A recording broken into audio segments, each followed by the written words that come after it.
जी, सुप्रिया श्रीनेत को मैं लेके आता हूं, लेकिन इसी बीच प्रकाश जावड़ेकर जो कि केंद्रीय मंत्री हैं, उन्होंने बड़ा अटैक कर उन्होंने बोला कि कांग्रेस पार्टी को शर्म आनी चाहिए। 370 सर्जिकल स्ट्राइक और अब ये गणतंत्र दिवस की परेड को कैंसिल कराना चाहते हैं। किस हाल में चली गई है कांग्रेस पार्टी? ये निचला स्तर है कांग्रेस पार्टी का।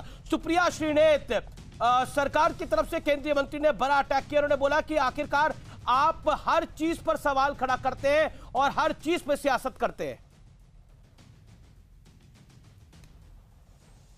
नहीं, ये सियासत करने का और सवाल खड़ा करने की बात नहीं है। मेरा तो अपना मानना है कि 26 जनवरी को भव्य तरीके से गणतंत्र दिवस मनाना चाहिए, क्योंकि गणतंत्र का मतलब होता है संविधान की सर्वोच्चता।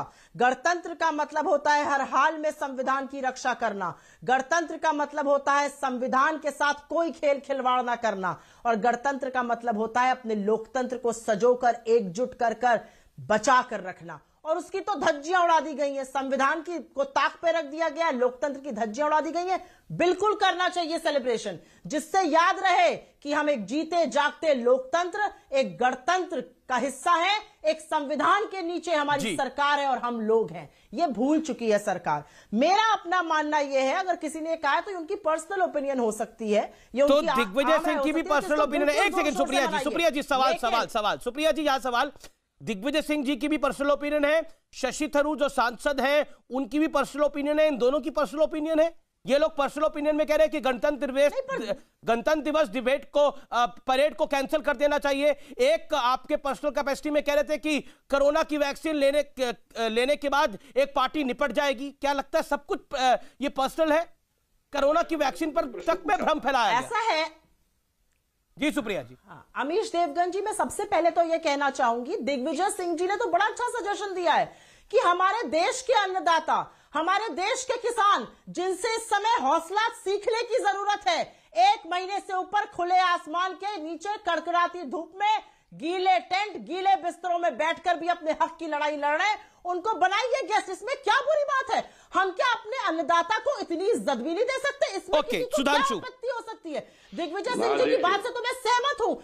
अन्नदाताओं से ज्यादा इज्जत किसको मिलनी चाहिए? शशि थरूर का पर्सनल विचार है और जिन्होंने कोरोना वैक्सीन पे बोला उनका भी पर्सनल विचार है। Make your point Sudhanshu. देखिए अमीश जी, देखिए 26 जनवरी के तिथि में बहुत कुछ छुपा है। सुप्रिया जी ने ओजस्वी पूर्वाग्रहग्रस्त उवाच दिया, पर यह कारण नहीं बताया कि 26 जनवरी को ही गणतंत्र दिवस क्यों मनाया जाता। मैं बताता हूं। 26 जनवरी को हमारा गणतंत्र दिवस इसलिए निर्धारित किया गया था कि 26 जनवरी 1930 को लाहौर कांग्रेस अधिवेशन में रावी के तट पर पूर्ण स्वराज्य का प्रस्ताव पारित हुआ था। अब इस 26 जनवरी में पहला तो बात यह आई कि जी हाँ, तो मैं बता रहा हूं। अब उसमें जो निहितार्थ है वो बताता हूं। इसका अर्थ क्या हुआ कि कांग्रेस ने स्वयं स्वीकार किया कि 1930 से पहले लड़ाई पूर्ण स्वराज्य की नहीं थी, सिर्फ वायसराय से कंसेशंस मांगने की थी।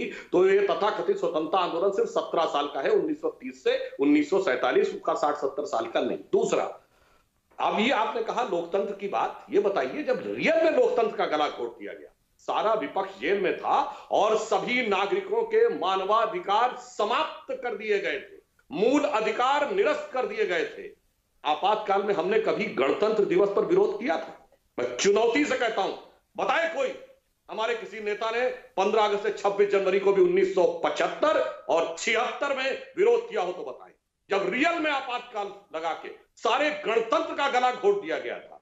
इसीलिए कहते हैं मर्यादा। अंतर क्या हो गया? ये पार्टी कहां पहुंच गई? एक उच्छृंखल पार्टी थी आम आदमी पार्टी, जिसके नेता ने सबसे पहले कहा था 3 साल पहले हम 26 जनवरी पे धरना देंगे। ये सबसे पुरानी पार्टी आप ये कह रहे हैं, या फिर इसमें कोई अंग्रेजों की भक्ति है क्या कि अंग्रेजों द्वारा स्थापित पार्टी थी और ब्रिटेन का प्रधानमंत्री नहीं आ रहा है? और जिस ब्रिटिश प्रधानमंत्री से 2006 में गॉर्डन ब्राउन से मनमोहन सिंह कह चुके हैं कि हमने आपसे बहुत कुछ सीखा था, आपका राज हमसे अच्छा था, या कोई मन में ये हो कि वो नहीं आ रहे हैं तो इसलिए समाप्त कर दिया जाए। सुप्रिया